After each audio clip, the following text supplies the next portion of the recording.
আসসালামু আলাইকুম, আমি মোহাম্মদ বেলাল হোসেন। আজকে আমরা principle of power system VK Mehta স্যারের বইয়ের অধ্যায় 4 এবং 5 নিয়ে আলোচনা করব। অধ্যায় 4 এবং 5 থেকে একজন সাব অ্যাসিস্ট্যান্ট ইঞ্জিনিয়ার জবের প্রিপারেশনের জন্য যতটুকু জানা প্রয়োজন ততটুকুই জানব। তো এইখান থেকে আমরা সবচেয়ে বেশি গুরুত্ব দিব কি দেখি, ডিপ্রিসিয়েশন। ডিপ্রিসিয়েশন জিনিসটা কি?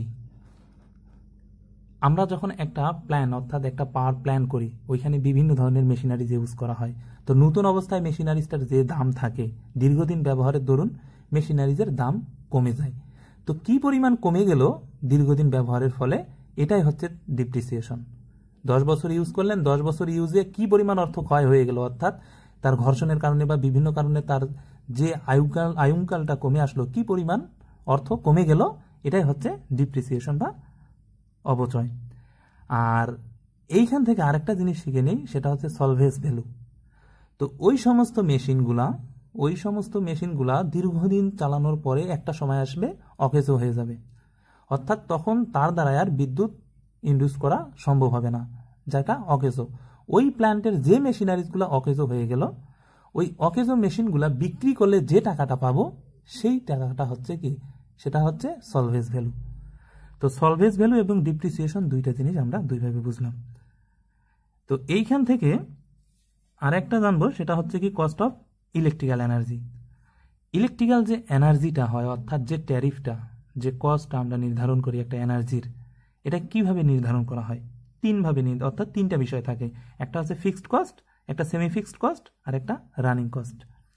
তো fixed cost, semi fixed cost, running cost এখানে এক্সপ্লেন করা আছে, আপনারা চাইলে একটু দেখে নিন। এই তিনটার সমন্বয়ে মূলত এই জিনিসটা যদি আমরা বুঝি, তাহলে এটা বুঝতে পারবো। দেখুন, expression for cost of electrical energy. Electrical এনার্জির ক্ষেত্রে একটা থ্রি পার্ট আর একটা 2 পার্ট। 3 পার্টের ক্ষেত্রে দেখুন, দেখুন এখানে এ লেখা আছে, প্লাস বি কিলোওয়াট দেয়া আছে, প্লাস সি কিলোওয়াট আওয়ার আছে। তো এটা মানে তো আমরা জানি ইউনিট, আর এটা কিলোওয়াট। তো এটার দেখুন কয়টা কস্ট, আমরা এনার্জি নির্ধারণের জন্য কয়টা অপশন আছে আমার, fixed cost, semi fixed cost আর রানিং কস্ট।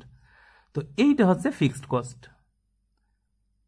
যেমন জমি ক্রয় করা বা কি পরিমাণ মূল্য ইনভেস্ট করলো, সেইটার যে কস্টটা।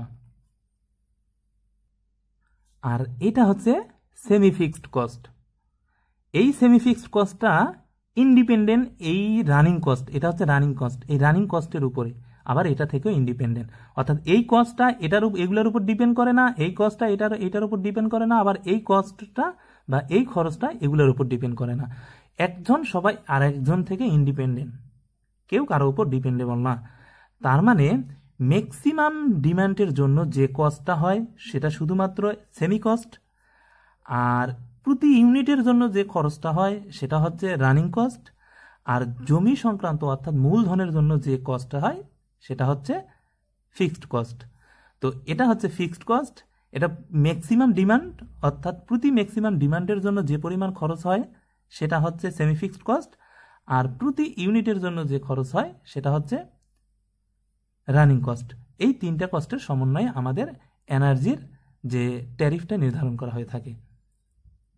অর্থাৎ আমার বাসা বাড়িতে যে ইউনিটের বিল আমরা দিই, সেই বিলটা মূলত এই তিনটা কস্টের সমন্বয়ে হয়। তো এটা একটা থিওরেম, আর একটা আছে 2 পার্ট থিওরেম। এইখান থেকে শুধুমাত্র ফিক্সড কস্টটাকে তারা বাদ দিয়ে দেয়। এইখানে যে ম্যাক্সিমাম কস্টটা থাকে, ম্যাক্সিমাম ডিমান্ডের জন্য যে কস্টটা এবং প্রতি ইউনিটের জন্য যে কস্টটা, এই দুইটার যোগফলটাই মূলত হচ্ছে 2 পার্ট ফর্মের ক্ষেত্রে। তো আমরা এইটা নিয়ে কিছু ম্যাথ করব, এটা নিয়ে কিছু ম্যাথ করব। তো আমরা এখানে দেখলাম যে ট্যারিফ নির্ধারণের, অর্থাৎ এই এনার্জির কস্ট নির্ধারণের দুইটা মাধ্যম আছে, একটা আছে 3 পার্ট ফর্ম আর একটা 2 পার্ট ফর্ম।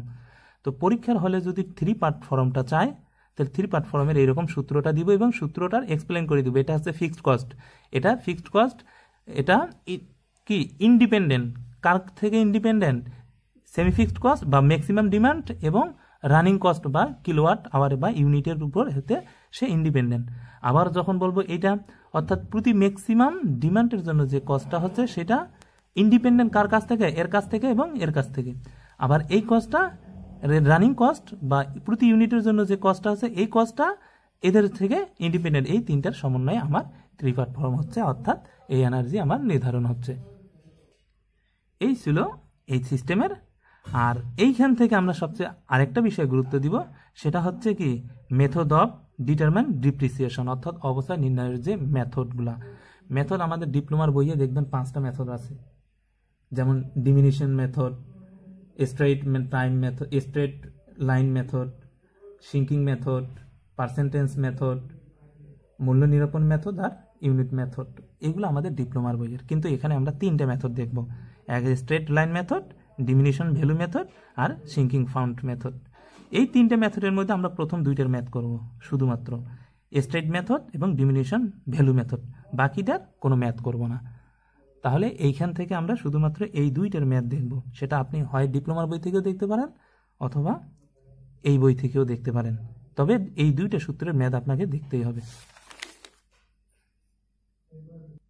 যেমন আমরা একটা ম্যাথ করি 4.3 এর ক্ষেত্রে কি দেয়া আছে, যে the equipment in a power station cost, দেখুন একটা পাওয়ার স্টেশনের ইকুইপমেন্টের জন্য খরচ হচ্ছে এই খরচটা, তো এটা ইকুইপমেন্টের জন্য খরচ হয়েছে, has a salvage value. Salvage value কি আমরা তো জানলাম, সলভেজ ভ্যালুটা কি, যখন একটা ইকুইপমেন্ট চালানোর অযোগ্য হয়ে যায় তখন তাকে বিক্রি করলে যে অর্থটা পাই সেটাই হচ্ছে তার সলভেজ ভ্যালু। তো সলভেজ ভ্যালু অফ হচ্ছে এত, তার মানে পাওয়ার স্টেশনের জিনিসটা ছিল এত এবং এটা বিক্রি করার পরে এই টাকা পাইছে, অর্থাৎ এটা একসময় নষ্ট হয়েছে আর কার্যকারিতা হ্রাস পাইছে, দেন সেটা বিক্রি করছে এই দামে এট দ্য এন্ড অফ 25 ইয়ার, অর্থাৎ 25 বছর পর এই দামে সে বিক্রি করছে, অর্থাৎ বিক্রি করে এটা এই মূল্যটা সে পাইছে। Determine the depreciation value of the equipment at the end of 20 year on a following method. বলছে 20 বছরের মধ্যে, অর্থাৎ 20 বছর পরে এটার কি পরিমাণ দাম ছিল সেটা নির্ধারণ করতে বলছে স্ট্রেট লাইন মেথডে এবং ডিমিনিশন মেথড ও সিঙ্কিং মেথড। তো আমরা এই সিঙ্কিং মেথডটা করব না, আমরা শুধুমাত্র এই 2টা মেথড করব, তাহলে স্ট্রেট লাইন মেথড আর ডিমিনিশন ভ্যালু মেথড। তো দেখি তাহলে কি বলছে। এটা এখন স্ট্রেট মেথডে করি। তো স্ট্রেট মেথডে এটা সলভেজ ভ্যালু আমি পাইছি কত, 25 বছরে এটা পাইছি, 25 বছর পরে সলভেজ ভ্যালু আমার এটা ছিল। আচ্ছা, তো দেখি তো আমার এটা থেকে এটা বিয়োগ দিয়ে দেখি, তাহলে প্রত্যেক বছরে কি পরিমাণ আমার লস হয়েছে সেটা আমরা বাইর করব। তো কত টাকা আমার ধরা গেছে, অর্থাৎ আমি মাত্র পাইছি 60,000 টাকা, কিন্তু খরচ করছি 15 লক্ষ টাকা, সরি 1,25,000, 15 লক্ষ টাকা খরচ করছি, 15,60,000 টাকা খরচ করছি, সেইখান থেকে শুধুমাত্র পাইছি 60,000 টাকা। তার মানে আমার 15 লক্ষ টাকা আমার ডিপ্রিসিয়েশন হয়ে গেছে।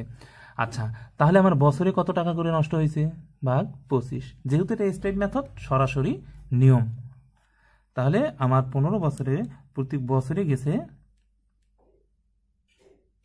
ভাগ 25, অর্থাৎ বছরে 60,000 টাকা করে আমার লস হয়েছে, বছরে 60,000 টাকা করে গেছে। তো বছরে যদি 60,000 টাকা করে যায়, যেহেতু 25 বছর পরে বিক্রি করিয়া মাত্র এই টাকা পাইছি আমি, তার মানে আমার 15 লক্ষ টাকা নাই হয়ে গেছে। তাহলে প্রত্যেক বছরে আমার 60,000 টাকা করে নষ্ট হয়েছে। তো প্রতি বছরে যদি 60,000 টাকা করে নষ্ট হয়, তো এটা তো 25 বছরে আমি এই টাকা পাইছি, তাহলে 20 বছর পরে আমি এটার দাম কত পাইতাম, অর্থাৎ 20 বছর পরে যদি আমি বিক্রি করে দিতাম তাহলে আমার প্ল্যানটার মূল্য কত হইতো, তো 20 বছর, তাহলে বছরে যদি এইটা হয় তাহলে 20 বছরে কত আসে, 20 বছরে 6 দুগুণা 12, দেখি 60,000 গুণন 20, 1 2 5টা 0, তাহলে এই পরিমাণ আমার আসে টাকা কত বছরে, 20 বছরে। তাহলে 20 বছরে যদি এইটা আসে, আমার টোটাল মূল্য কত, এত থেকে এত যদি দেয়, তাহলে বিয়োগ যদি দেয় তাহলে 20 বছরের মূল্যটা আমার পেয়ে যাচ্ছে, অর্থাৎ 20 বছর পরে যদি বিক্রি করি কত টাকা আমি পাবো। তাহলে 20 বছরে যদি বিক্রি করলে 1560, তাহলে এটা বিয়োগ করলে আসে অর্থাৎ 3,600 টাকা, 3,600 টাকা, সরি 3,60,000 টাকা।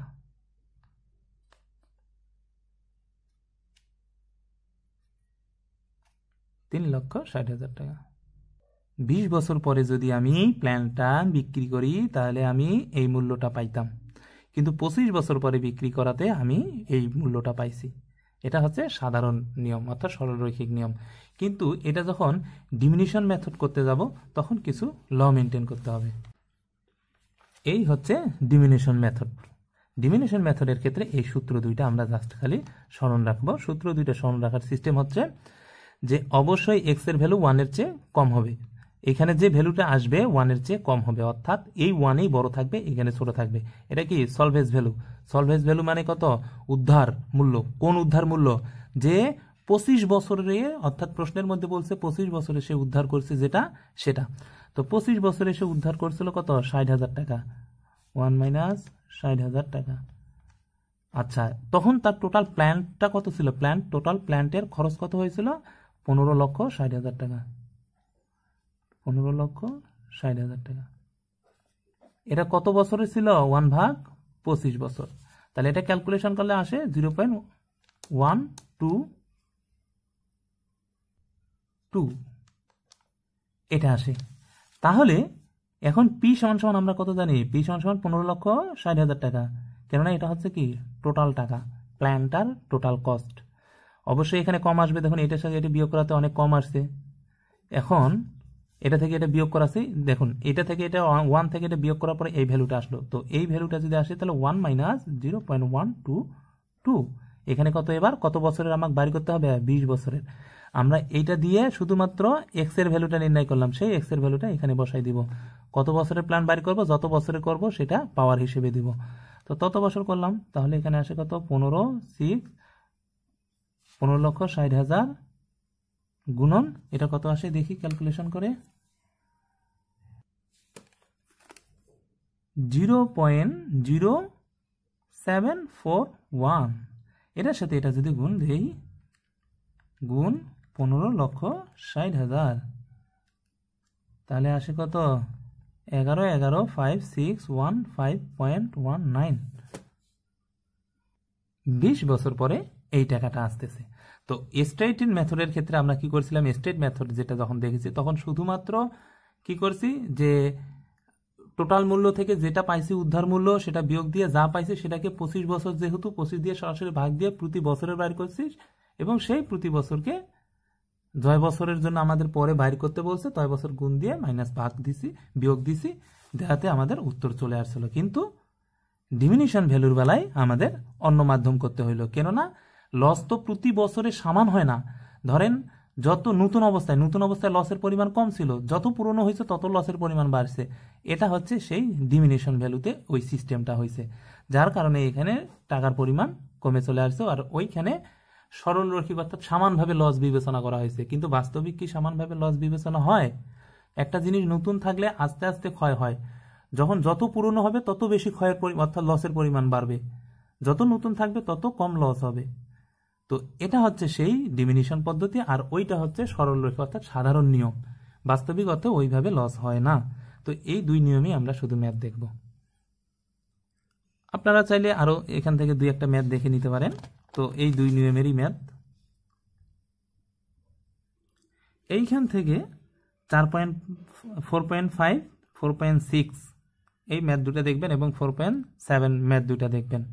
তো আমি এটা 4.5 ম্যাথটা করে দিচ্ছি। ম্যাথ এখানে সব একই রকম এবং সব ইজি ম্যাথ, আপনারা ইজিলি করতে পারবেন। প্রশ্নটার মধ্যে বলছে a generating station has an installed capacity of, দেখুন যে 50,000 কিলোওয়াট। একটা প্ল্যান আছে, একটা জেনারেটিং স্টেশন আছে যার ইনস্টলেশন ক্যাপাসিটি হচ্ছে কত? 50,000 কিলোওয়াট। আর ডেলিভারি করে কত? এত ইউনিট, অর্থাৎ 220 গুণন 10⁶ ইউনিট পার বছর, প্রতি বছরে ইউনিট এত পরিমাণে ইউনিট দেয়। অর্থাৎ প্ল্যান ক্যাপাসিটিটা হচ্ছে, তার প্ল্যান্টার ক্যাপাসিটি হচ্ছে 5,000 মেগাওয়াট, 50,000 মেগাওয়াট, এবং সে বছরে ইউনিট জেনারেট করতে পারে 220 গুণন 10⁻, অর্থাৎ মেগাইতে যদি বলি 220 গুণন 10⁶ ইউনিট, মানে কিলোওয়াট আওয়ার বছরে। If the annual fixed charge, দেখুন ফিক্সড চার্জ আর 160 পার কিলোওয়াট, অর্থাৎ প্রতি কিলোওয়াটে তার খরচ হয় 160 টাকা করে। যেহেতু এটা রুপিতে দিছে তা আমরা রুপি বলবো, তাহলে প্রতি কিলোওয়াটের জন্য তার খরচ 160 রুপি। ইনস্টলেড ক্যাপাসিটি, অর্থাৎ যখন সে ইনস্টলেশন করছিল ওই অনুযায়ী তার খরচ হয়েছে কত প্রতি কিলোওয়াটের জন্য, এই যে প্রতি কিলোওয়াটের জন্য তার খরচ হয়েছে 160 রুপি করে। অ্যান্ড রানিং চার্জ আর 4 পয়সা পার কিলোওয়াট আওয়ার, এবং যে ইউনিট হইতো ওই ইউনিটের 4 পয়সা করে তার খরচ হইতো। তো ইউনিটের পিছনে অর্থাৎ রানিং কস্ট, এটা তো রানিং কস্ট, এই রানিং কস্টের পিছনে তার এক ধরনের খরচ হইতো।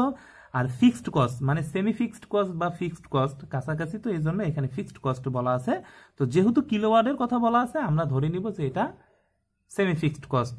তো প্রতি কিলোওয়াটের যদি তার 160 টাকা করে খরচ হয় আর প্রতি ইউনিটের জন্য যদি তার 4 পয়সা করে খরচ হয়, মানে ইউনিট প্রতি ইউনিট জেনারেট করতে তার যদি 4 পয়সা করে খরচ হয়, তাহলে দুইটা যোগ করলে যে আসবে টোটাল ইউনিটের দামটা নির্ণয় করতে বলছে। Determine the cost per unit generated, অর্থাৎ কি পরিমাণ ইউনিট জেনারেট করবে বছরে সেটা নির্ণয় করতে বলছে। তো দেখুন সিস্টেমটা খুব ইজি। সবার আগে কি করব আমরা, সবার আগে কি কিলোওয়াটের চার্জ কত 160, তাহলে কিলোওয়াটের চার্জটা বসাই। তাহলে কত কিলোওয়াট ছিল আমার প্ল্যান্ট ছিল কত 50,000-এর, 50,000 গুণন 160 টাকা করে খরচ হয়েছে প্রতি কিলোওয়াটের জন্য, তাহলে প্রতি কিলোওয়াটের জন্য এত টাকা খরচ হয়েছে, যোগ 0.04 অর্থাৎ 4 পয়সা করে খরচ হয়েছে কত ইউনিটের জন্য 220 গুণন 10⁶। এই ইউনিটের জন্য এই টাকা খরচ হয়েছে, তাহলে টোটাল খরচ হয়েছে কত, এই দুইটা যোগ করলে যা আসবে এটার সাথে এটা গুণ, এটার সাথে এটা গুণ, এটা হচ্ছে এ ভ্যালু, এটা হচ্ছে বি ভ্যালু। যেমন এইটা আমরা দেখে দিই তাহলে আমাদের সুবিধা হবে, মিলাই নেই। যেমন এইটা, অর্থাৎ বি 4 পয়সা, এ হচ্ছে 160 পয়সা। তো 160 পয়সা কিলোওয়াটের সাথে 160 পয়সা গুণ হচ্ছে 160 টাকা, 160 টাকা গুণ হয়েছে এবং এটা পয়সাটা এর সাথে গুণ হয়েছে, দুইটা যোগ হবে, যোগ হলে যা আসবে সেটাই হবে তার কি টোটাল এনার্জির কস্ট আসবে, অর্থাৎ ইউনিট কস্ট। তো এখানে প্রশ্নের মধ্যে কিন্তু ইউনিট কস্ট নির্ণয় করতে বলছে পার ইউনিট, অর্থাৎ প্রতি ইউনিটের কস্টটা নির্ণয় করতে বলছে। তো এটাকে যদি আমরা যোগ গুণ, এটা দিয়ে এটা গুণ, এটা দিয়ে এটা গুণ দেওয়ার পরে যদি আমরা সেটাকে প্রতি ইউনিট দিয়ে দেই, ভাগ দেই, তাহলে আমরা কিন্তু পেয়ে যাব। তো দেখি কিভাবে হয়। তাহলে এটা আমরা ক্যালকুলেশন করলে কত আসে, অর্থাৎ বছরে আসলো, দেখুন কত রুপি আসলো, এত রুপি চার্জ আসছে, যেহেতু এটা বাৎসরিক চার্জ না, এটা বছরের হিসাবে হচ্ছে, তো বছরের হিসাবেই আমরা টোটাল হিসাব করলাম। তো টোটাল হিসাব করে দেখা যাচ্ছে বছরে আমার এত টাকা খরচ হয়েছে। তো প্রতি ইউনিটের বাড়ি করতে বলছে, প্রতি ইউনিটের বাড়ি করতে বলছে, অর্থাৎ ইউনিট নিচে থাকবে কিলো ওয়াট আওয়ার, এইরকম প্রতি ইউনিটে কয় টাকা করে খরচ হয়েছে। তো প্রতি ইউনিটে আমার টোটাল ইউনিট দিয়ে তাহলে ভাগ দেই, তারে আরে 220 গুণন 10⁶ ইউনিট, এই যে 10⁶ ইউনিট কত দেখুন 220 গুণন 10⁶ ইউনিট ছিল পুরো বছরে, দিলে যা আসবে সেটাই হবে আমার প্রতি ইউনিটের বিল গুণন 10⁶, অর্থাৎ প্রতি ইউনিটে 0.076 গুণন যদি 100 দেই, তাকে টাকায় কনভার্ট করতে চাই তাহলে 7 পয়সা করে, অর্থাৎ 7.63 পয়সা করে। এত রুপি ছিল, সেই রুপিকে 100 দিয়ে গুণ দিলে এত পয়সা করে আসলো, অর্থাৎ এত পয়সা করে তার ইউনিট আসবে। এইরকম সেম বাকি যে ম্যাথগুলো আছে সেম এরকম। তো আমরা এই যে কয়টা ম্যাথ আমরা ঢাকায় নিলাম সেই কয়টা ম্যাথ আমরা করব, যে 4.5, 4.6 আর 4.7। এবার দেখবো আমরা 5 নাম্বার অধ্যায়। 5 নাম্বার অধ্যায় কি ট্যারিফ, ট্যারিফ অর্থাৎ যা পড়ে আসলাম তাই, ওই অধ্যায় এই অধ্যায় দুটা অধ্যায় সেম অধ্যায়, অর্থাৎ দুইটা এক অধ্যায়ের মধ্যে দিলেও পারতো। এইখান থেকে আমরা কি দেখব, এইখান থেকে আমরা ট্যারিফের সংজ্ঞাটা, অর্থাৎ ওই যে এনার্জির কস্টটা নির্ণয় করলাম, ওই কস্টটা অর্থাৎ কনজুমার যে বিলটা আমাদের প্রদান করে সেই বিলটাই, একটা বিদ্যুৎ সাপ্লায়ার যারা তাদের বিদ্যুৎ দেয় ওই বিদ্যুতের জন্য যে দাম ধরে সেই দামটাই মূলত ট্যারিফ বা কর। তো এই করটা কি কিভাবে নির্ধারণ করতে হয় সেখানে তো আমরা দেখলাম fixed cost, semi fixed cost এবং রানিং কস্ট। তো ফিক্সড কস্টের ম্যাথ দেখলাম আমরা, অর্থাৎ 2 পার্টের ম্যাথ দেখলাম, 3 পার্টের ম্যাথ দেখলাম, এবং সেখানে দুইটা ভ্যালু অর্থাৎ ডিপ্রিসিয়েশনেরও ম্যাথ দেখলাম। সেখানে আমরা স্ট্রেট লাইন মেথড দেখেছি এবং ডিমিনিশন মেথড দেখেছি, সিঙ্কিংটা আমরা স্কিপ করছি। তো এইখান থেকে আমরা তেমন কিছু দেখবো না, শুধুমাত্র টাইপ অফ ট্যারিফ, ট্যারিফের প্রকারভেদ, ট্যারিফ কত প্রকার, একটা হচ্ছে সিম্পল ট্যারিফ, একটা হচ্ছে ফ্ল্যাট রেট ট্যারিফ, আর একটা হচ্ছে ব্লক রেট ট্যারিফ, আর একটা 2 পার্ট ট্যারিফ। এই জাস্ট 4টা নাম শুধুমাত্র আর কিছুই না। আর এখানে 5.1 নাম্বারের ম্যাথটা দেখব। এই ম্যাথটা আর আগের যে ম্যাথগুলো করছি সেম ম্যাথ, অর্থাৎ ওই 4 নাম্বার অধ্যায়ে যে ম্যাথগুলো করলাম সেম ম্যাথ দেখি নেই। তারপরে একটু এ consumer has a maximum demand, দেখুন ম্যাক্সিমাম ডিমান্ড কত 200 কিলোওয়াট। তো কিলোওয়াট দেয়া আছে, কিলোওয়াট দেয়া আছে, তো কিলোওয়াটের দেয়া আছে অ্যাট 40% লোড ফ্যাক্টর, এখানে আবার লোড ফ্যাক্টর আছে। তো এলএফ আছে কত, এলএফ আছে 40%। Okay, if the tariff is 100 per kilowatt, দেখুন কর অর্থাৎ কিলোওয়াটের জন্য, প্রতি কিলোওয়াটের জন্য সে 100 টাকা করে 100 রুপি করে ব্যয় করে, প্রতি কিলোওয়াটের জন্য 100 রুপি করে ব্যয় করে। ওকে, অফ ম্যাক্সিমাম ডিমান্ড, অর্থাৎ প্রতি ম্যাক্সিমাম ডিমান্ডের জন্য সে এত টাকা করে ব্যয় করছে, এত পয়সা পার কিলোওয়াট আওয়ার, এবং 10 পয়সা পার কিলোওয়াট আওয়ারের জন্য, অর্থাৎ কিলোওয়াট আওয়ারের জন্য সে ব্যয় করে 10 পয়সা, আর কিলোওয়াটের জন্য সে ব্যয় করে 100 রুপি। তাহলে find the overall cost per kilowatt hour, তাহলে টোটাল কিলোওয়াট আওয়ারের কস্ট কত আসবে। তো আমরা তো সূত্রটা কিভাবে জানতাম, সূত্রটা a kilowatt plus b kilowatt hour, two part system, যেটা আমরা টু পার্ট মেথড যেটা আমরা দেখলাম, যে এ কিলোওয়াট অর্থাৎ প্রতি ম্যাক্সিমাম ডিমান্ডের জন্য যে কস্ট, এবং প্রতি ইউনিটের জন্য যে কস্ট, অর্থাৎ fixed cost, semi fixed cost, আর ফিক্সড কস্ট আর রানিং কস্ট। তো এইখানে যেটা 3 পার্টের ক্ষেত্রে দেখেছিলাম এ যোগ kilowatt, b plus c kilowatt hour, এই সূত্রটা এটা না, এই সূত্রটা হচ্ছে কোনটা, এইটা। কেননা এখানে মূলধনের উপর সুদের পরিমাণ দেয়া নাই, যেহেতু সুদের পরিমাণ দেয়া নেই তার মানে এটা টু পার্ট মেথড হবে। তো টু পার্ট মেথডের ক্ষেত্রে তাহলে আমরা এখন ভ্যালুগুলো বসাই দেখবো। এখানে লোড ফ্যাক্টর দিছে, তো লোড ফ্যাক্টর যদি দিয়ে দেয় তাহলে কিভাবে করতে হবে আমরা দেখি। এইরকম দেয়া আছে যে ম্যাক্সিমাম ডিমান্ড দেয়া আছে 200 কিলোওয়াট, লোড ফ্যাক্টর আছে 40%, এবং 100 টাকা প্রতি কিলোওয়াটের জন্য 100 টাকা করে 100 রুপি করে, এবং প্রতি কিলোওয়াট আওয়ারের জন্য তার এত টাকা খরচ হয়, অর্থাৎ এত পয়সা, অর্থাৎ 10 পয়সা। 10 পয়সা মানে কত, 0.1, 100 দিয়ে ভাগ দিলাম। তাহলে এখন আমাকে আনতে হবে এইটা, এইখান থেকে যদি আনি তাহলে আমি টোটাল কস্ট অর্থাৎ টোটাল খরচ টাকাটা নির্ণয় করতে পারবো। সেই টাকা থেকে যদি আমার ইউনিট জানা থাকে সেই ইউনিট দিয়ে ভাগ দিলে প্রতি ইউনিটেরটা আনতে পারবো, প্রতি ইউনিটে কয় টাকা করে ব্যয় হয়। তো ইউনিট আনতে হবে, কিলোওয়াট আমার জানা থাকলো। তো ইউনিট যদি আনতে হয়, লোড ফ্যাক্টর দিছে, এইখান থেকে আমরা ইউনিট আনতে পারবো বছরের, হিসাব সবসময় বছরের হচ্ছে। তাহলে দেখি লোড ফ্যাক্টর সমান সমান কি জানি, অ্যাভারেজ লোড গুণন ম্যাক্সিমাম ডিমান্ড। ম্যাক্সিমাম ডিমান্ড কত, 200 কিলোওয়াট। তো 200 কিলোওয়াট আর এটা কত আছে, গুণন 100। তো এটা আছে কত, 40, লোড ফ্যাক্টর কত 40%, তাহলে 40% এইদিকে যদি আসে 0.4, গুণন আছে এখানে কত 200, তাহলে কত অ্যাভারেজ লোড, তাহলে 200 যদি হয় তাহলে কত আসে 80, অর্থাৎ 200 গুণন 0.4 তাহলে আসে কত 80 কিলোওয়াট। অ্যাভারেজ লোড কত, অ্যাভারেজ লোড সমান সমান 80 কিলোওয়াট। তো এটা হচ্ছে অ্যাভারেজ লোড 80 কিলোওয়াট। যদি বছরের করি তাহলে খালি বছর দিয়ে গুণ দিব, 8760, অর্থাৎ 365 গুণন 24, এই দুইটা গুণ দিলে 8760 আসে। তো দিলে টোটাল কি পাবো, তাহলে কিলোওয়াটের সাথে এইচ পাবো, অর্থাৎ কিলোওয়াট আওয়ার পাবো। তো টোটাল কিলোওয়াট আওয়ার আমার আসবে তাহলে 80 গুণন 365 গুণন 24, তাহলে আসে 7000 এবং 700-800 কিলোওয়াট। এই টোটাল ইউনিট আমার আসলো, এই পরিমাণ ইউনিট আমার আসে।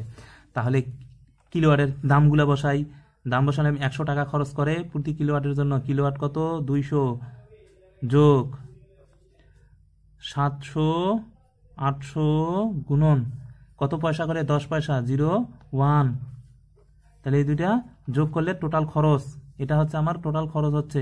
এখান থেকে আমি ইউনিট নির্ণয় করতে পারবো। তো প্রতি ইউনিট যদি নির্ণয় করতে চাই তাহলে এটা আসবে টোটাল খরচ। তাহলে আমার কি প্রতি ইউনিটে নির্ণয় করতে বলছে, মানে ইউনিট থাকবে নিচে, টাকা থাকবে উপরে, তাহলে ইউনিট দিয়ে ভাগ দিই। ইউনিট কত 700-800, তাহলে প্রতি ইউনিটের খরচ পাবো। প্রতি ইউনিটের খরচের জন্য কি করতে হবে দেখি আগে, 100 গুণন 200 যোগ 700-800 গুণন 0.1, তাহলে টোটাল আসলো এত, ভাগ 700-800, এই পরিমাণ 0.1285। এটা যদি 100 দিয়ে গুণ দেই তাহলে পয়সা পাবো, তাহলে আসে কত 12.85 পয়সা, অর্থাৎ প্রতি ইউনিটের পার কিলোওয়াট আওয়ার। তাহলে পার কিলোওয়াট আওয়ার প্রতি ইউনিটে এত পয়সা করে আসবে। এই ছিল আমাদের টোটাল 4 অধ্যায় এবং 5 অধ্যায়। তো আমরা চেষ্টা করব বেসিক থেকে ভালোভাবে বোঝার জন্য। আপনারা যত বেশি বেশি ম্যাথ করবেন তত ভালো। আমি শুধু একটা ম্যাথ দেখাই দিলাম এখানে, আপনারা চাইলে আরও কিছু ম্যাথ অ্যাড করতে পারেন সেখানে ম্যাথ করতে পারেন 5.2টা করতে পারেন, আবার এখানে 5.3টা করতে পারেন, 5.2 এবং 5.3 এই দুটা করতে পারেন, সেই সাথে 5.4। তাহলে 5.1, 5.2, 5.3, 5.4 এই 4টা ম্যাথ এখান থেকে করবেন এবং সবগুলা ম্যাথ প্রায় একই রকম। সর্বপ্রথম কিলোওয়াট থাকবে, কিলোওয়াটের একটা কস্ট থাকবে এবং কিলোওয়াট আওয়ারের একটা কস্ট থাকবে। দুইটা কস্ট যখন এক জায়গায় হবে এবং টোটাল যা ইউনিট থাকবে সেটা দিয়ে ভাগ দিবেন, চলে আসবে উত্তর। এই হলো আমাদের আজকের লেকচার।